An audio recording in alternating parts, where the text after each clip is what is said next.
Thank you. 7:02 right now. Earlier this week, teachers held a protest calling for better funding for public schools. They want people to support a proposed constitutional amendment that would let the state impose a surcharge on investment properties.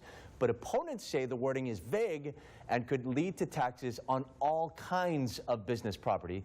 Mileka Lincoln is live to hear from the critics of the amendment. Morning, Mileka.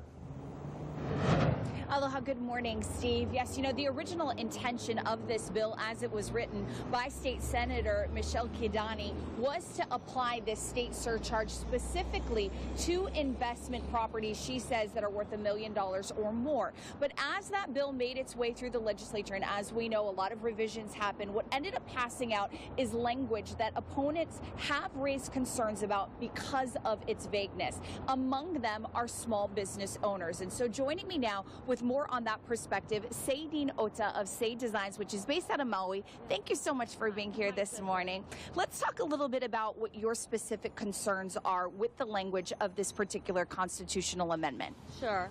Well, first of all, it's the ambiguity of it. The HSTA keeps on saying that it's addressing properties that are $1 million or more and second-time homeowners. But in the language itself, it doesn't state that at all. If you compare what they're saying on the HSTA website versus what they say in the exact bill, there's no mention of $1 million.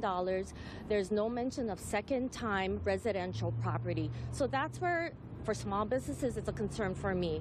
I'm fortunate that I own the building that I work out of. I also lease it. So if my property taxes are raised, I'm vulnerable to an added expense to my bottom line. What does that mean?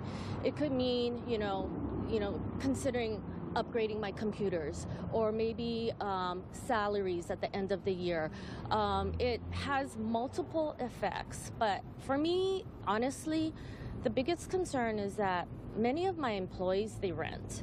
And if you're a landowner and you have a higher property tax, you're going to pass it on to the people that are renting. So, and that's the message here, that it doesn't just affect people that have lots of money to throw around to buy large properties. It affects everyone, from large to small businesses to the everyday renter.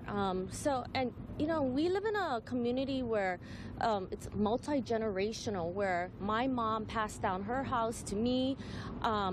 I already have a house, so I'm going to rent it. So is that another investment property? So there are just too many unanswered questions in the bill. It just gives too much leeway for our legislators.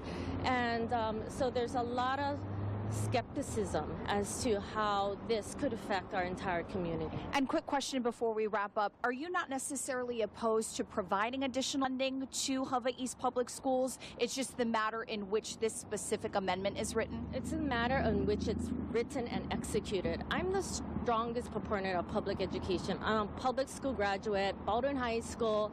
My kids go to public school. My parents are retired teachers as well, too. So I grew up with the DOE system. I get it. And I know they struggle, and I want to pay good teachers good salaries. But the way we're executing it here is irresponsible. All right, Saedene, thank you so much from Saedene Designs out of Maui. We'll be back with other small business owners throughout the morning again, specifically to take a look at this concern about the way this constitutional amendment on the November 6th ballot has been written. That's coming up. For now, though, back to you, Steve. Very interesting. All right, thanks, Mileka. 7:06 right now. There were tense moments at a Mo'iliili neighborhood after a suspicious item was discovered.